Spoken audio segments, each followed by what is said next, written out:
Tupigie Bwana Yesu makofi mazuri. Mwambie mtu ni vizuri kuwa hapa. How many of us are feeling good in the house of God? Hebu tupigie tena Yesu wetu makofi mazuri.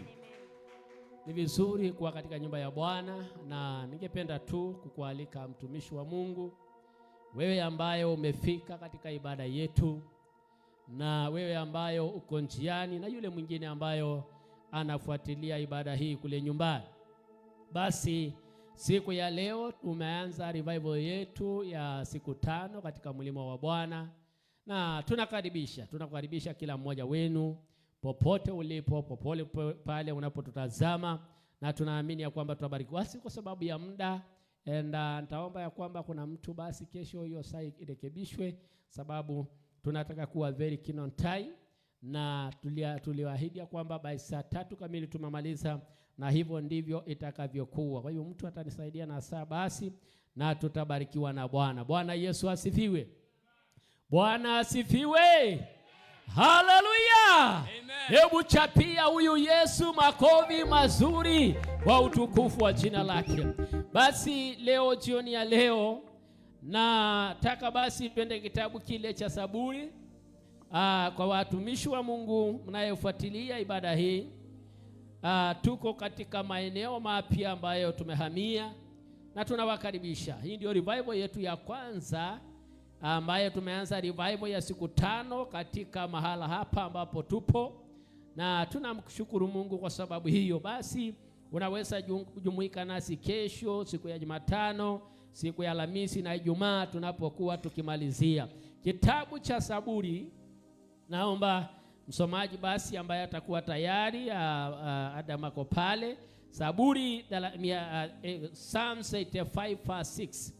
Naomba tusome Zaburi wa 85 mstari wake ule thank you very much. Mstari ule wake wa 6. Ijapokuwa kwa sababu ya mtiririko wa neno tunaweza kusoma mstari wake wa 1 mpaka 6. Ijapokuwa ujumbe wangu nitaanzia katika ule mstari wake wa 6. Kitabu ni cha Zaburi mlango wa 85 mstari wake wa 6. But kwa sababu ya kupata mtiririko wa maandiko, ningeomba ya kwamba tuanze mstari wake wa 1. Hebu na tusome basi. Bwana, umeiridhia nchi yako, umewarejeza mateka wa Yakobo. Ndiyo. Umewasamehe uovu wa watu wako. Umezisitiri hatia zao zote. Ndiyo. Umeiondoa ghadhabu yako yote. Umerudi na kuiacha ukali wa hasira yako. Ndiyo. Mungu wa wokovu wetu. Mungu wa wokovu wetu. Uturudishe. Uikomeshe hasira. Ulio nayo juu yetu. Je, utatufanyia hasira hata milele? Utatufanyia hasira hata milele? Utadumisha ghadhabu kizazi hata kizazi? Je, utadumisha ghadhabu kisasi hata kisasi? Je, hutaki kurudi na kutuuisha watu wako watufurahie? Can we have in English please, Shem? Yeah, we are reading the book of Psalms chapter number 85 verse 1. Na tutabarikiwa na Mungu. Although our message is in verse 6.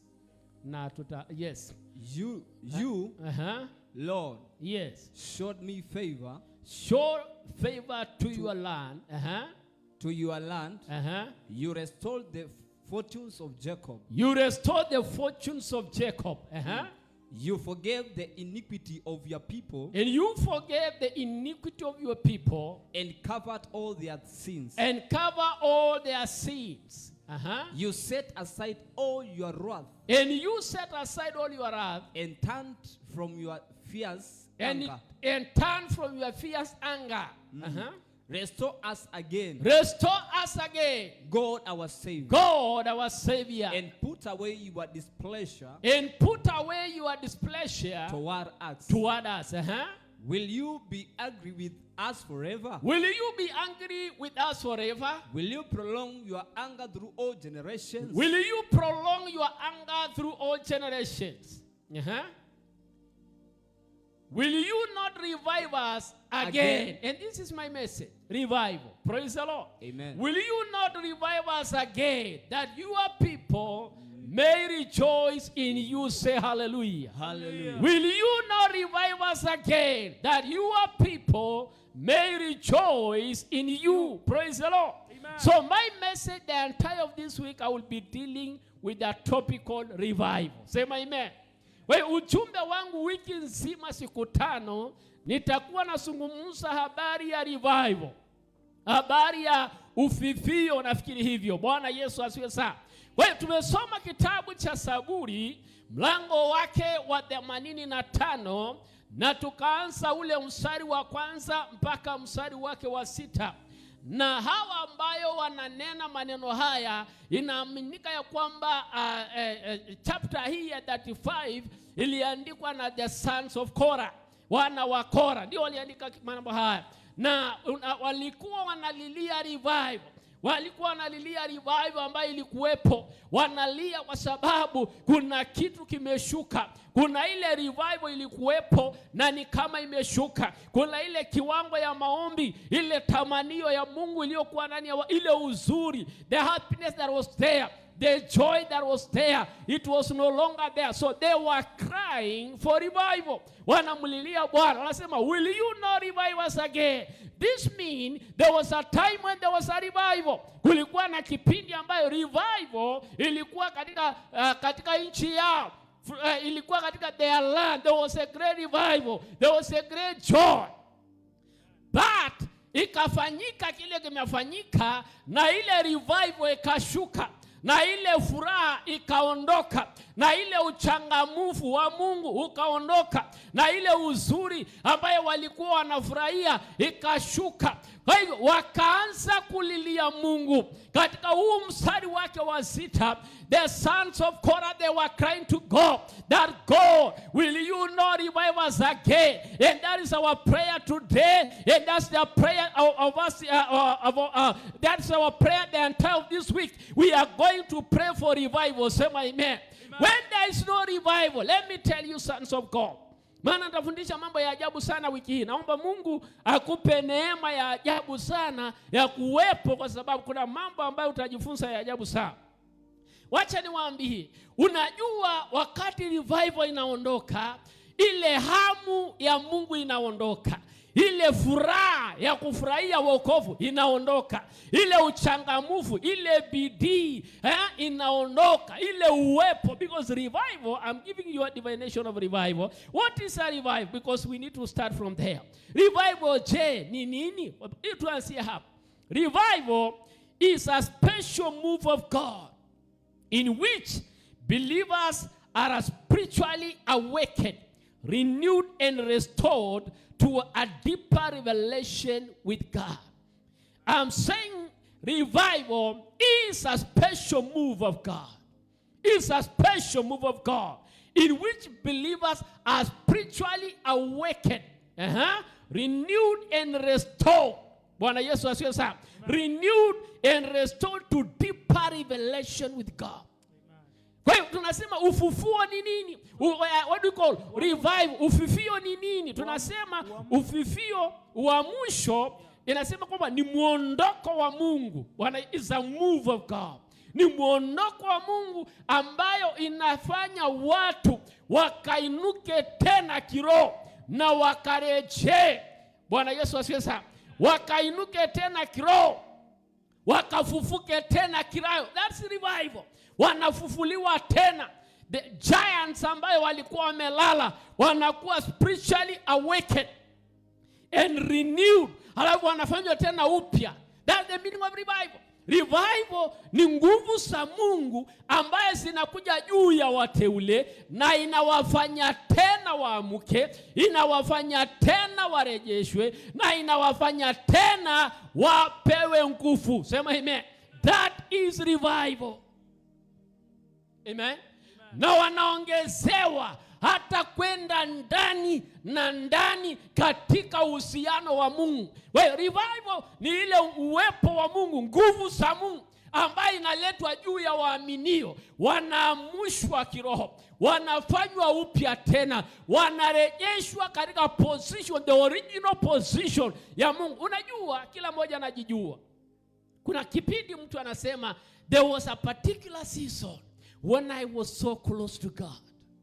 Amen. I had a very strong relationship with God. I was a dynamic prayer person. Nilikuwa mtu muombaji sana. Kila mmoja wetu, you can give your testimony, you can give your story, you know it very well.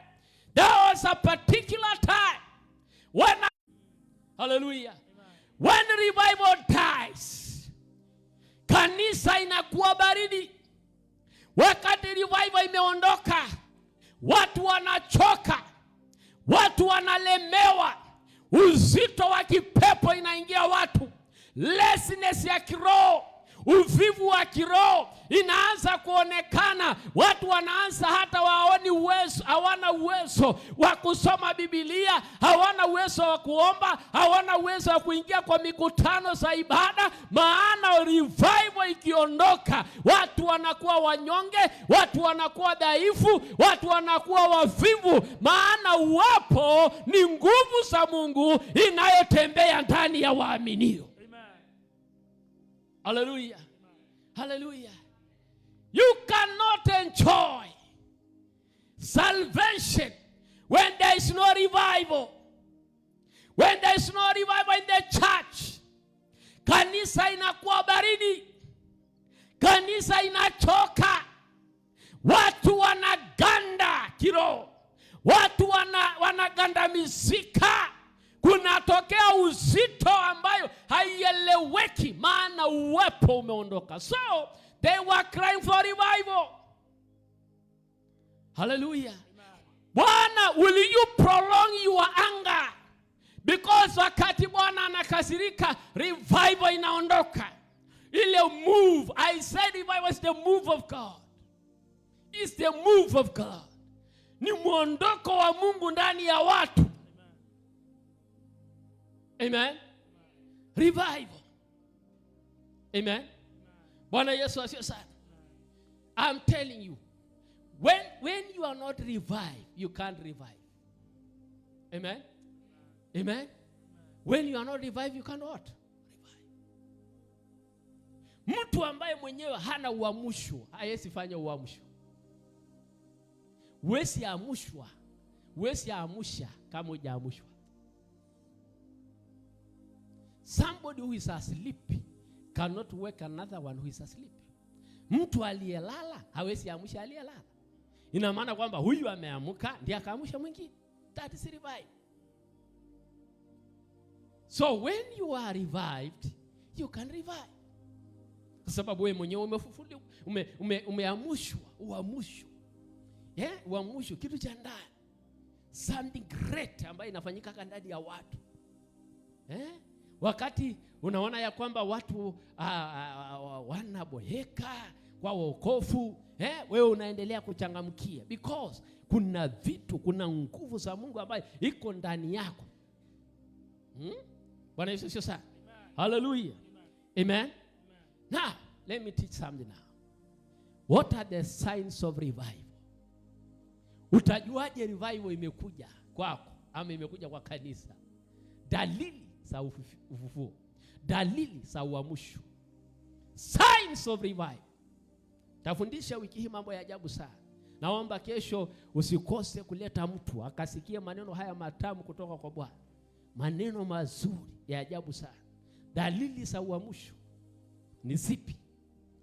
Amen. Amen. Bwana Yesu asifiwe sana. One, kuna mambo ambayo kishaona inafanyika kwa kanisa, utajua ile kanisa sasa uamsho umefika. Uamsho umefika. Ukiona mambo haya ambayo nasema hapa. What? Kitu kinaitwa deep repentance. Deep repentance. Wakati unaona watu wanatubia dhambi zao, wanajutia maovu yao. Kuna ile deep cry ya watu wanalia na kunyenyekea na kutubu uovu wao.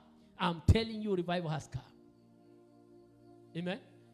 Unaona mtu kabisa anasikia moyoni mwake kumlilia Mungu kwa sababu ya dhambi, ananyenyekea na kutubu. Na ndipo nikasema samani sile, wale wanajua walikuwepo kanisani, watu walikuwa akiingia kwa ibada, mtu alikuwa anakimbia kwa kiti, mtu anapiga magoti, wanalia machozi, wanalilia Mungu, wanamwaga roho zao. Nowadays in our churches, watu wanakuja straight kwa kiti, akikaa tu na kufungua macho. Ile revival ya kukimbia. I thank God for those of you ambaye niliona nilipoingia nyumbani. Watu walizama. Kuna watu niliwakuta wakipiga magoti, waliamuka saa ile tunaimba, wanamwaga roho zao. That's tell you kuna revival ndani yao. Amen. Bwana Yesu asifiwe sana. Praise the Lord. When there is deep repentance, people confess their sin and turn back to God. Unaona watu wanatubia dhambi zao na wanageukia Mungu. Hebu nisomee kitabu cha Matendo ya Mitume mlango wake wa 3 mstari wa 19. Kitabu cha Matendo ya Mitume 3 kuanzia mstari wa 19, ijapokuwa hata tukianza mstari wa 17, 15 hapo, lakini hebu soma kwanza hapo. Uone hapo. Tubuni basi. Basi huyu ni Petero. Tubuni basi. Mrejee. Ili dhambi zenu zifutwe. Ili dhambi zenu zifutwe. Zipate kuja nyakati. Za kuburudishwa. Kwa kuwekwa kwake Bwana. Ya kuwekwa kwake Bwana. Apate kumtuma Kristo Yesu. Mliyewekewa tangu zamani. Hebu anza mstari wake wa 15 hapo. Rudi nyuma kidogo uanze ule mstari wa 15. Mkamuua yule mkuu wa uzima. Mkamuua yule mkuu wa uzima. From verse 12. Hata Petero alipoyaona haya. Akawajibu wale watu. Enyi Waisraeli. Hebu sikia, akawaambia enyi Waisraeli. Mbona mnastaajabu haya? Hebu kidogo tuelewane pale. Hii ni kipindi tu baada ya yule kiwete aliyekuwa katika lango nzuri kuamuka. Unaposoma hapo.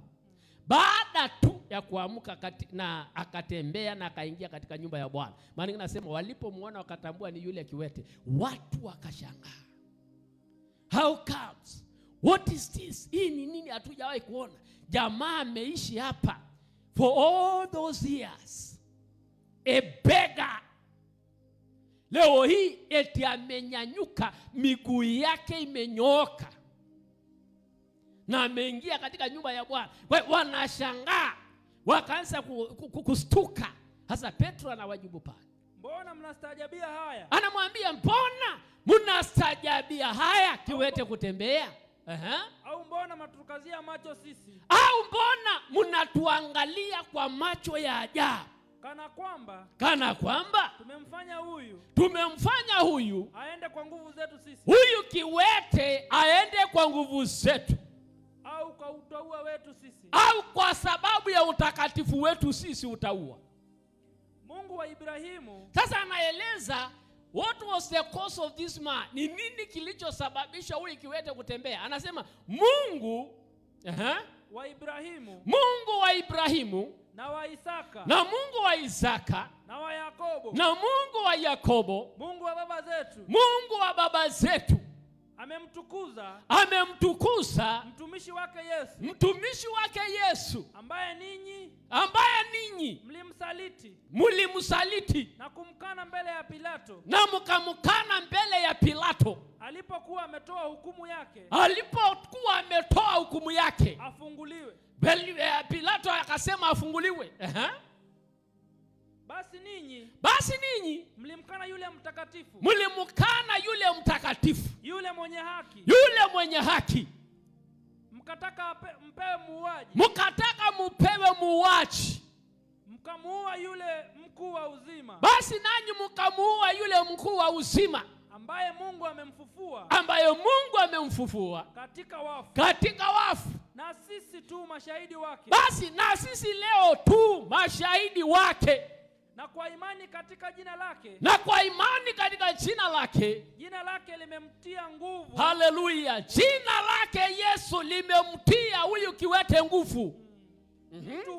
Mtu huyu mnayemuona na kumjua na mnamjua, na ile imani iliyo kwake yeye imempatia huyu uzima huu mkamilifu mbele yenu ninyi nyote.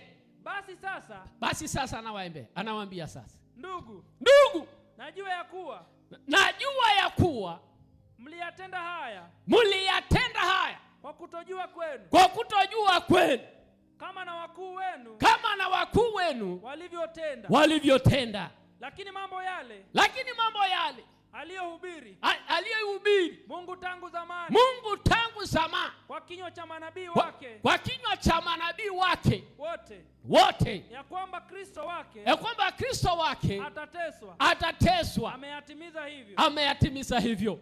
Tubuni basi. Sasa nawapatia namna. Now because the revival has come, akasema tubuni basi, mkamrejee ili dhambi zenu zifutwe, zipate kuja nyakati za kuburudishwa kwa kuwako kwake Bwana.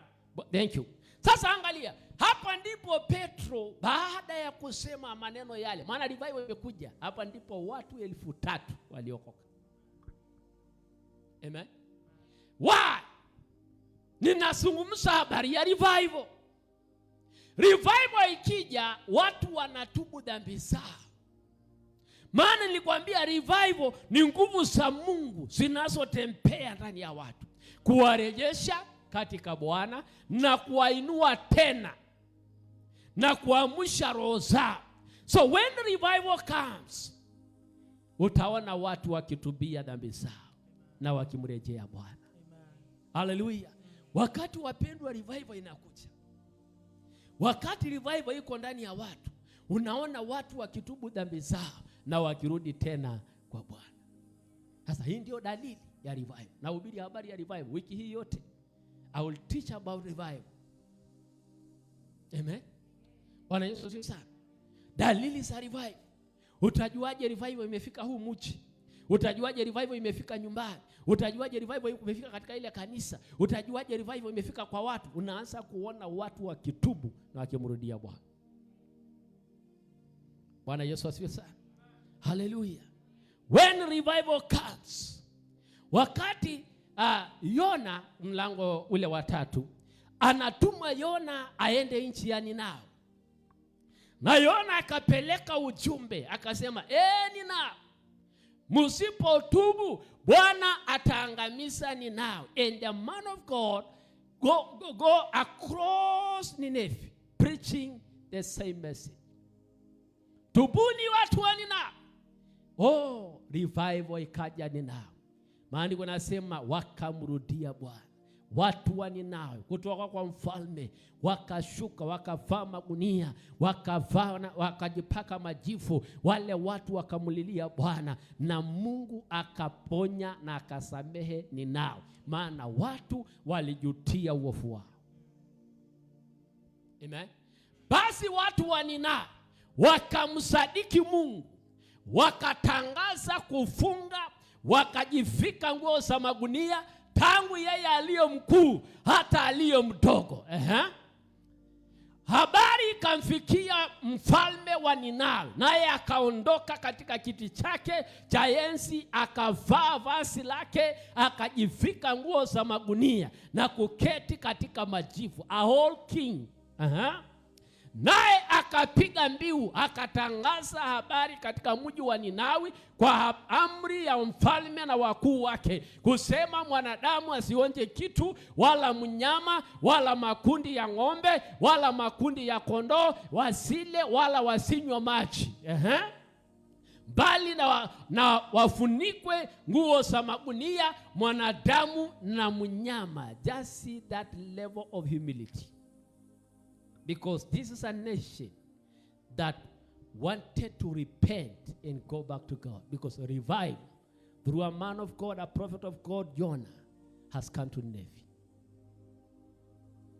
Now they repent their sin, na wakarudi kwa Bwana. Na kwa sababu hiyo, kwa maana Ninawi walikuwa waangamizwe, Ninawi hawakuangamizwa tena. Amen.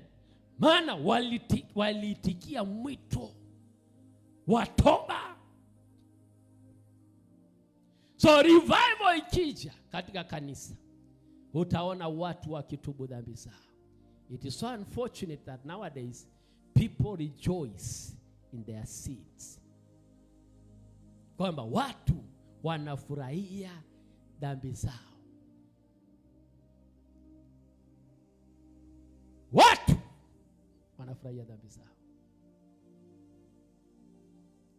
They rejoice in sin. But when revival comes, I'm telling you, watu watalia na watajutia maovu yao. Revival, Ninawi walikuwa wanafanya dhambi. Ninawi mji ule wa Syria. Wale watu wa Syria waliokuwa wanaishi Ninawi walikuwa watu waabudu wa miungu. Walikuwa idol worshippers, idolaters. Watu wa ajabu, wa miungu, watu waabudu wa miungu. Ninawi. Unajua nabii Nahum anaeleza sana uofu wa Ninawi. Ukitaka kuelewa uofu wa Ninawi, soma kitabu cha nabii Nahum. Utasikia pale anazungumza habari ya Ninawi. And that's why Jonah aliogopa kwenda Ninawi. Jonah aliogopa kwenda kwa sababu ya uofu wa Ninawi, na kule Ninawi pia ni wa Syria, na Joshua alikuwa Mwisraeli. Yona alikuwa Mwisraeli. Na wale wa Syria walikuwa watu wabaya.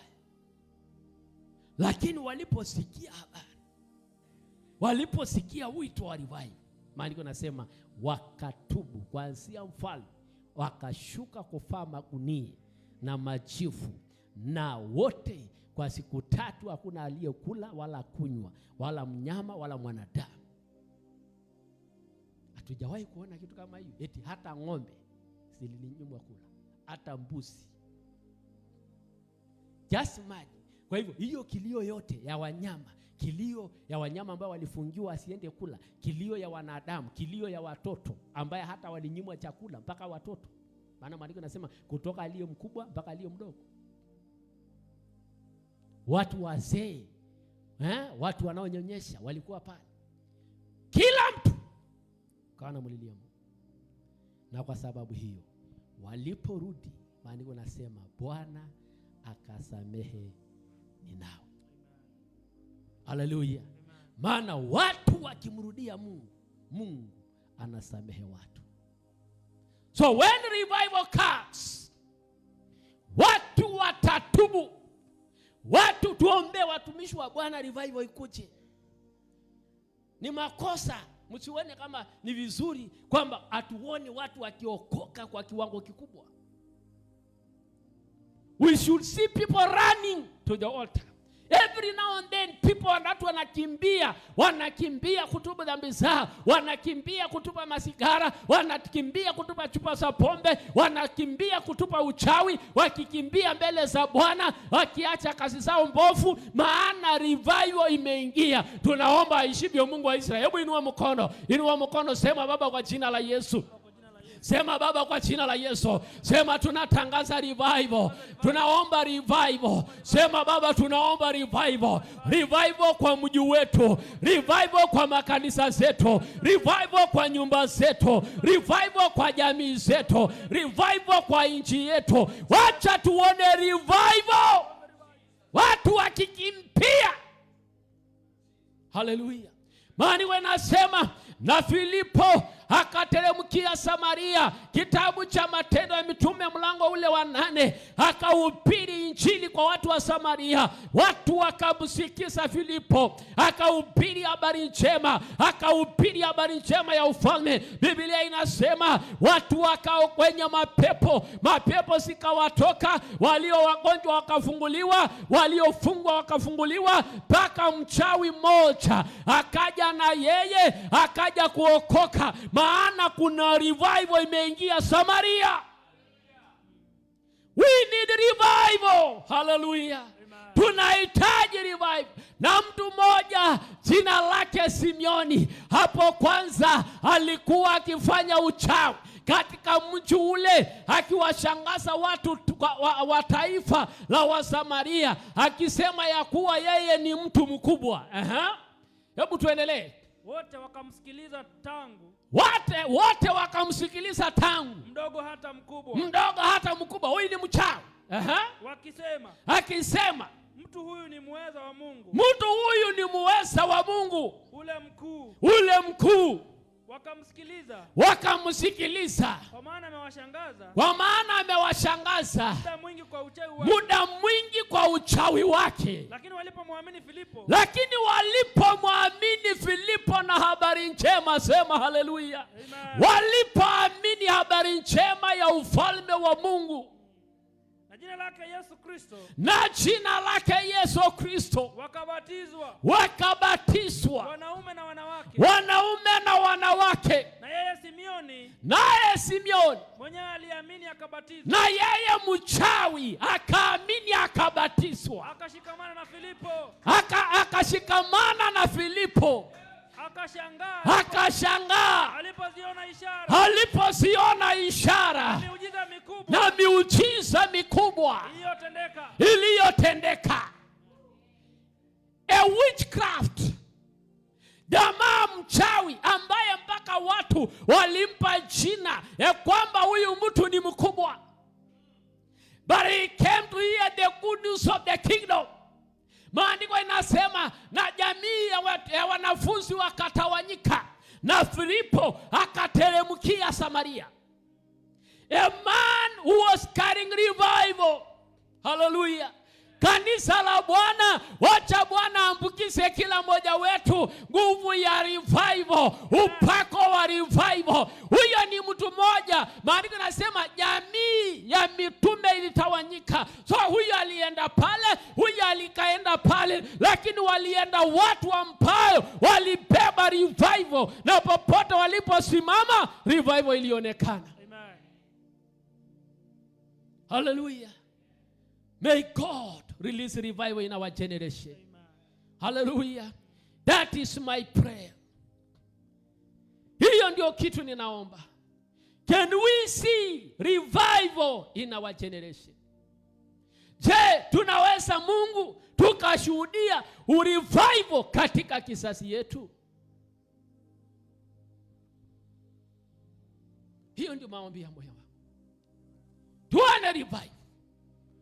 Maandiko nasema just it was one disciple. Halikuwa ni mtume mmoja tu, sio wote. Kila mtu alienda na njia yake, lakini huyu mmoja alibadilisha Samaria yote. Because he was a man who was revived. I said you can't revive when you are not revived. Tukatae kanisa baridi kama pua ya mbwa. Bwana Yesu sio sana. Amen. Ama ranya kanisa Nairobi ni ngumendia. Kanisa ambaye watu wanakula miayo ndani ya kanisa. Ejira kalo wana hai ni kama walilima ya 10 ya mahindi. Maana revival ikienda watu wanachoka. Watu wanalemewa. Wapendwa tusimame. Ndio unasikia vitu kama hiyo. Ukisikia lugha kama hizo, ujue kuna shida. Wapendwa ni saa ya kuabudu Mungu. Hoi. Kuna shida. Eti wanakumbushwa. Wapendwa simama. Wewe piga makofi. Omba. Eti unakumbushwa kuomba. Baka unajaribu kusai. Jamani, kila moja fungua kinywa chako. Maana ni kama iko na gamu. Because there is no revival. People who are revived, I'm telling you, ni generators. Wanasimama rama janto risa kalababosaya. Wanaomba mpaka naambia wapendwa, amen, amen, amen, amen. Because they are revived. Siku hizi tunachochoa kama gari ya diesel.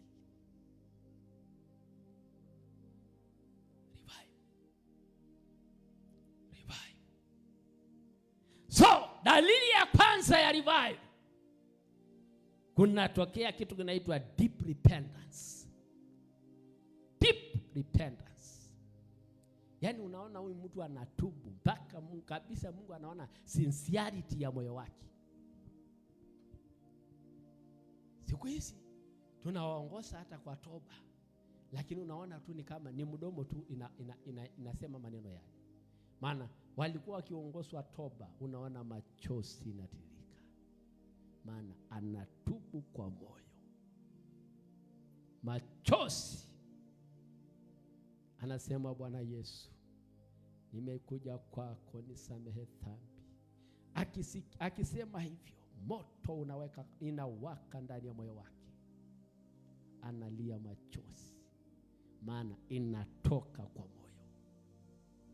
Siku hizi tunaongoza kwa toba wakicheka, maana iko hapa tu.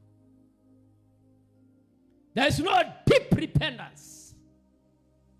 So when you see deep repentance, just know revival has come. Hallelujah. Amen. Revival has come. Watu wanaomba, unaona machozi yanatiririka. Wakiabudu, machozi yanatoka.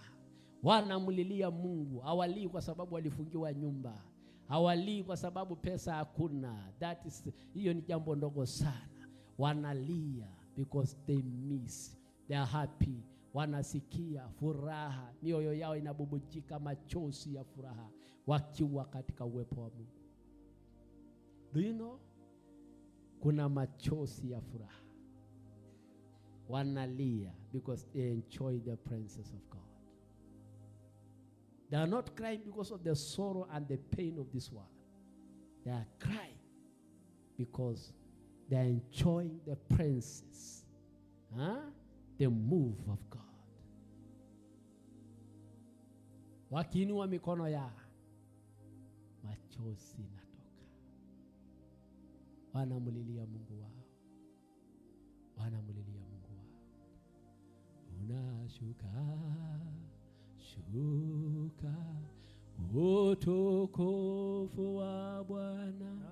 Unashuka, watu wake Yesu wakimuomba Bwana.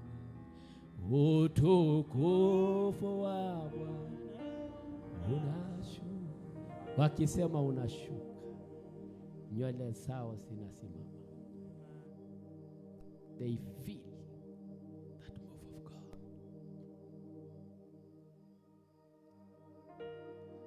Last Sunday, yesterday, niliwaambia ya kwamba that song that was sung by that man of God, I have decided that what man was not just singing, laughing. He was deeply crying in his soul. I have decided. Anaimba akicheka.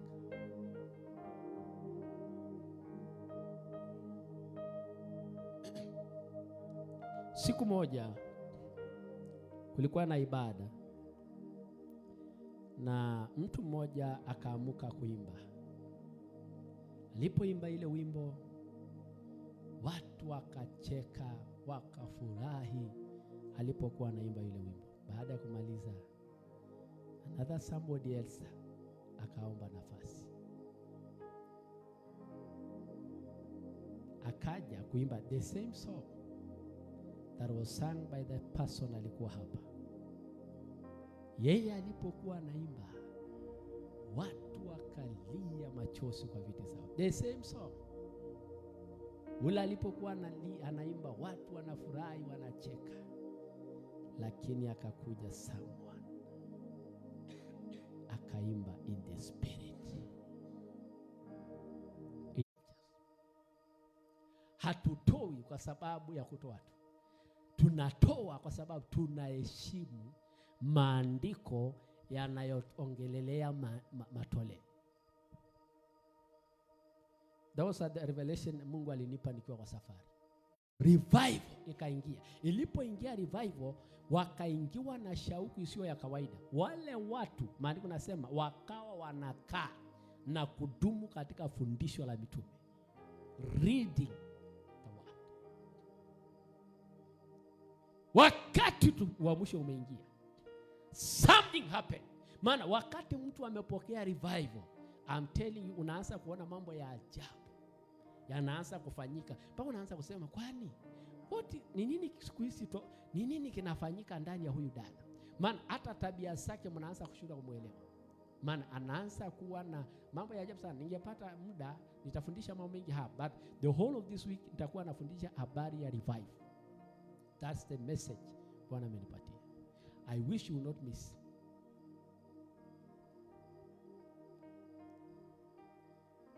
Amen. Wakawa wakidumu katika fundisho la mitume. Maana revival imeingia. Wakakaa kusikiza, wakatamani kusikiza. Leo hii kwa nini watu wengi hawana haja? Hata wakiambiwa, brethren, tuko na revival, wapendwa, tuko na seminar, wapendwa, tuko na mikutano, inaingia revival. Wamekufa.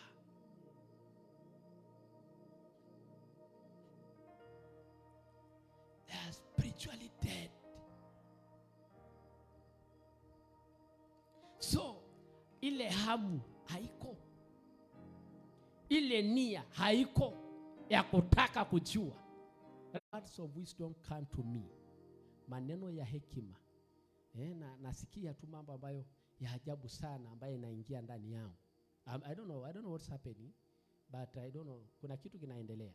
Sababu kila wakati nikienda nasikia quotes of wisdom Mungu ananipa mwenyewe.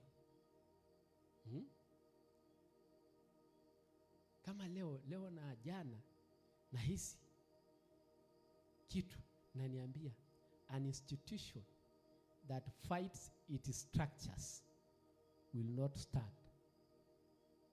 An institution that fights its structures, yani taasisi ambayo inakiuka taratibu zake haitawasimama.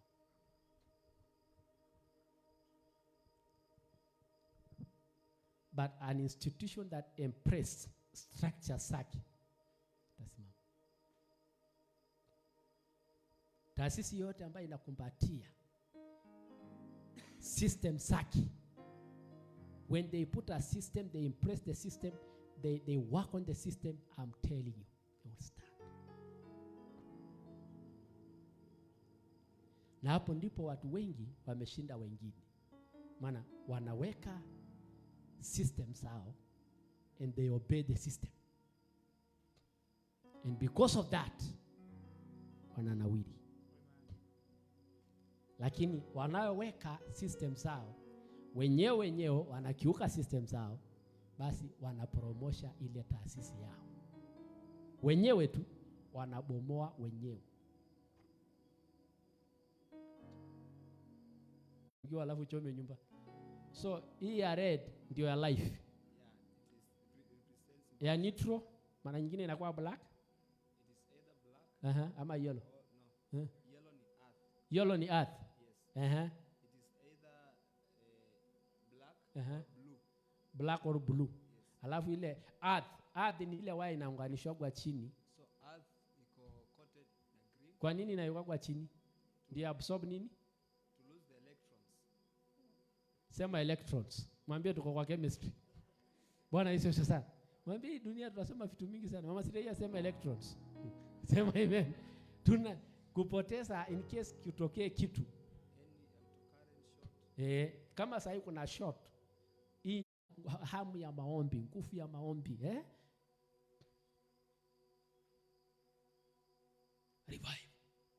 Kwa naongea na mshirika wangu mmoja nikamwambia, kwani umeenda wapi? Akasema leo nimeenda pole. Ana nyuso sawa zinawaka kama hii bara. Wako na nguvu za Mungu. Macho yao inabeba nguvu za Mungu. Wakikuangalia unaona Mungu ndani ya hawa watu. Siku moja Reinhard Bonge alienda supermarket. Na ule mtu hakuwa anajua. Soja mmoja akashinda amemkasia anaangalia macho yake. Akakuwa concerned. Kwa nini huyu mtu ananiangalia hivi? one of the security pale. Akamwambia, wewe nani? Nini shida? Mbona unanikasia macho? Akasema, naona Yesu ndani ya macho yako. Na ajui huyu ni Reinhard. Ajui. But a man was walking with revival. Wako mpaka na Yesu kwa macho yao. Wako na Yesu kwa vichwa vyao. Unaangalia, uoni nywele, unaona moto, miali ya moto. Maana nasema na miali ya moto wakaonekana juu ya vichwa vyao. Walipoangalia, wakati Roho Mtakatifu alishuka, walishindwa kuona nywele za watu, vichwa vya watu, wanaona moto juu ya vichwa vya watu. Na kuna watu wanatembea hivi. Watu wanatembea lakini wanatembea ni moto. Ni moto sinatembea. Niliwasomea andiko. Mungu akafanya watumishi wake kuwa miali ya moto.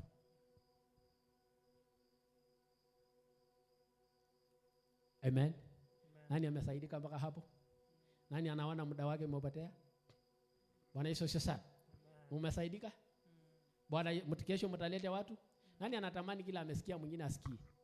Unajua kati ya kitu ambayo ufalme wa Mungu haipendi ni ubinafsi. Sema amen. Nani ananiambia kesho atalete mtu? Kwa mbinu sote. Daudi akasema nilifurahi sana waliponiambia twende kwa nyumba ya nani? Kwa baba. Nyumba ya Bwana. Naomba tusimame. Tumembeba Yesu. Tumembeba Yesu. Tumembeba Yesu. Tumembeba Yesu. Tumembeba Yesu. Tumembeba Yesu we. Tumembeba Baba e. Maisha ni mwetu. Tumembeba Yesu. Oh, hallelujah. Tumembeba Yesu we. Na kanisa letu. Limebeba Yesu we. Oh, limebeba Yesu we. Na watoto wetu wamebeba Yesu we. Oh, wamebeba Yesu we. Hatubabaishwe. Tumebeba Yesu we.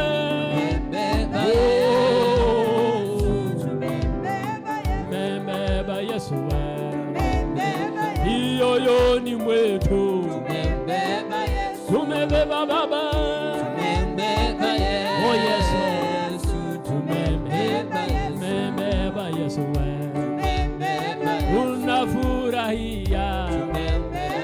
Tunafurahia, tunabeba mfalme wa amani. Anaitwa mfalme wa amani. Tumebeba Yesu we. Hatubabaiki. Tumebeba Yesu.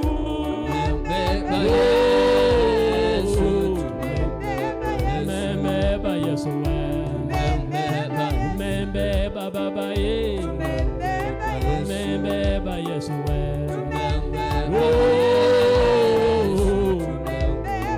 Tumebeba Yesu we. Tunafurahia.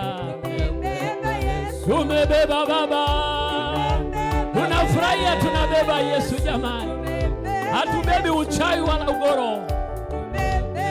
Wote wanajua tumebeba Yesu. Wachawi wanajua, waganga wanajua tumebeba Yesu. Hata wakipinga tumebeba Yesu. Oh, hallelujah, hallelujah. Tumebeba Yesu. Father, Lord, we thank you. I have ministered your word unto thy people. The entire of this week we'll be here, and we pray for revival. Revival in our lives. Revival in our church. Revival in our society. Revival in our generation. We pray for revival. I bless your servants. We pray for the move of God. The entire of this week, may we feel you. May we see you. In Jesus' name. Say amen. hatutachochea kuomba, sababu tutafika mahali mtakuwa autopilot. Sema amen. Tutafika mahali tukiendelea, ni mimi nitakuwa nawaambia jamani, mkae chini tusungumze neno kidogo. Basi naomba tutoe matoleo yetu kwa kuheshimu maandiko, na tutabarikiwa na Bwana. I said we give to honor the word of God. So paybill yetu iko hapo. Basi kwa watazamaji wetu wale ambayo mnafuatilia ibada yetu kule nyumbani na popote mlipo, unaweza pia shiriki ibada hii ya matoleo kupitia akaunti yetu iko hapo. Paybill number ni 247247, account number 365991. Paybill number 247247, account number 365991. Basi unaweza shiriki nasi pia ibada hiyo ya matoleo na tutabarikiwa na Bwana. Basi nataka tukila moja, wale mnatoa kwa njia ya mtandao, wale mnatoa, hebu inua tu mkono wako niombe basi kwa sababu ya matoleo. Baba, katika jina la Yesu, asante